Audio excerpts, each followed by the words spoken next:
ಮದುವೆ ಅಂದರೆ ತುಂಬ ಕೆಲಸ ಇರುತ್ತೆ. ಮನೆ ಕೆಲಸದ ಜೊತೆ ವೆಡ್ಡಿಂಗ್ ಕಾರ್ಡ್ಗಳನ್ನು ಹಂಚೋದು ಕೂಡ ದೊಡ್ಡ ಕೆಲಸ.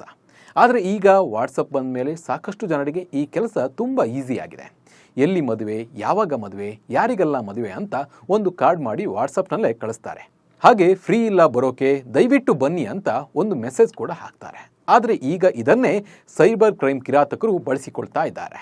ಮದುವೆ ಕಾರ್ಡ್ನಿಂದ ಸೈಬರ್ ವಂಚಕರು ಏನು ಮಾಡ್ತಿದ್ದಾರೆ ಅನ್ನೋದು ಸಹಜವಾಗಿ ನಿಮಗೆ ಡೌಟ್ ಬರುತ್ತೆ. ಡೇ ಬೈ ಡೇ ಜನ ಹೇಗೆ ಅಪ್ಡೇಟ್ ಆಗ್ತಾ ಇದ್ದಾರೋ ಹಾಗೆ ಕೂಡ ಸೈಬರ್ ಕಳ್ಳರು ಕೂಡ ಅಪ್ಡೇಟ್ ಆಗ್ತಾ ಇದ್ದಾರೆ. ತಮ್ಮೆಲ್ಲ ಕಳ್ಳತನ, ದರೋಡೆ, ವಸೂಲಿ ಪ್ಲಾನ್ಗಳು ಜನರಿಗೆ ಗೊತ್ತಾಗ್ತಾ ಇದ್ದಂತೆ ಮೋಸ ಮಾಡಲು ಹೊಸ ಹೊಸ ಪ್ಲಾನ್ಗಳನ್ನು ರೆಡಿ ಮಾಡಿಕೊಳ್ತಾ ಇದ್ದಾರೆ. ಈಗ ಜನರಿಗೆ ಟೋಪಿ ಹಾಕೋಕೆ ಸೈಬರ್ ಕಿರಾತಕರು ಮದುವೆಯ ಆಮಂತ್ರಣ ಪತ್ರಿಕೆಯ ಮೊರೆ ಹೋಗಿದ್ದಾರೆ. ಹೇಗೆ ಅಂತ ನೋಡೋಣ ಬನ್ನಿ. ಡಿಜಿಟಲ್ ವೆಡ್ಡಿಂಗ್ ಆಮಂತ್ರಣ ಐಡಿಯನ್ನು ಬಳಸಿ ಸೈಬರ್ ಕ್ರೈಮ್ ಕಿರಾತಕರು ವಂಚನೆ ಮಾಡ್ತಾ ಇದ್ದಾರೆ. ನಿಮ್ಮ ವಾಟ್ಸಪ್ ನಂಬರ್ಗೆ ಪರಿಚಯ ಇಲ್ಲದವರು ಆಮಂತ್ರಣ ಪತ್ರಿಕೆ ಕಳಿಸ್ತಾರೆ. ಇದೊಂದು ಡೌನ್ಲೋಡ್ ಫೈಲ್ ಆಗಿದ್ದು ಮೇಲ್ನೋಟಕ್ಕೆ ಎಲ್ಲರೂ ಕಳಿಸುವ ಆಮಂತ್ರಣ ಪತ್ರಿಕೆ ಅಂತ ಕಾಣಿಸ್ತದೆ. ಈ ಆಮಂತ್ರಣ ಪತ್ರಿಕೆಯಲ್ಲಿ ವರ, ವಧು, ಅವರ ಹೆಸರು, ದಿನಾಂಕ, ಮುಹೂರ್ತ, ಸ್ಥಳ ಸೇರಿ ಎಲ್ಲ ಮಾಹಿತಿ ಇರ್ತದೆ.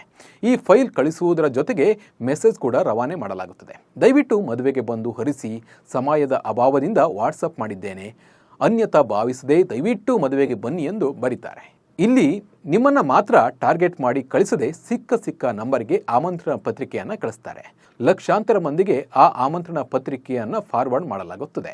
ಈ ಪೈಕಿ ಸಾವಿರಾರು ಜನ ಇದನ್ನು ಡೌನ್ಲೋಡ್ ಮಾಡಿದರೆ ಅವರ ಪ್ಲಾನ್ ಸಕ್ಸಸ್ ಆಗುತ್ತಲೇ ಅಂತ ಅರ್ಥ. ಅಂದರೆ ಅವ್ರ ಪ್ಲಾನ್ ಸಕ್ಸಸ್ ಆಯಿತು ಅಂತ ಅರ್ಥ.